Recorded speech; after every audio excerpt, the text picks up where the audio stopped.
మన ఎలక్షన్లోని ఆ ఇంట్లోనే డబ్బులు ఇస్తాం 3,000 ఇస్తామని ముగ్గురు రమ్మంటే మీరు అవునన్నా మాకు డబ్బులు వద్దు మేము టీడీపీకే వేస్తాము ఓట్లు అన్నామని నువ్వు టీడీపీకి వేస్తామని సాయంత్రం తాగి ఇంటి ముందు నల్ల చేసుకొని వెళ్ళిపోయారు బలి మీద ఎలక్షన్లో అవ్వకముందు ఆ ముందు రోజే.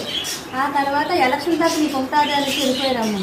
మరుసటి రోజు ఇది ఆ రాత్రి తాగేసి ఇంటి ముందు చల్లరే చేస్తుంటే మా ఇంటి మీద రాళ్ళు ఇస్తుంటారు, ఎవరెవరినో పంపిస్తాం ఈరోజు చంపేస్తాం మీకు అని చెప్పేసి కత్తులు పట్టాలు తెచ్చి ఇక అమ్మాయి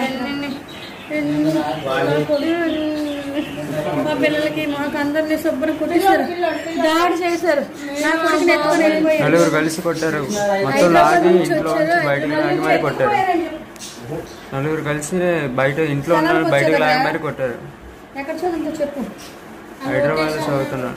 నన్ను కూడా కొట్టిన అమ్మకి కడుపుతూనే ఉండగానే కడుపు మీద తీసి నీ కడుపు నీ లోపు మా తమ్ముని తీసుకుని మా తమ్ముని కొడేస్తున్నారని తెలిసి లోపు ఇంకా కుట్టి కడుపు మీద చెయ్యి కూడా చాలా నొప్పి, చాలా చేయి నొప్పి బాబు. ఇంత దారుణంగా ఉంది వైసీపీలో కార్యకర్తలు. అబ్బాయి చదువుకున్న అబ్బాయిని కూడా ఇలా కొట్టారు. ఇంకే న్యాయం వస్తుంది మాకు, మీరే చేయాలి దయచేసి.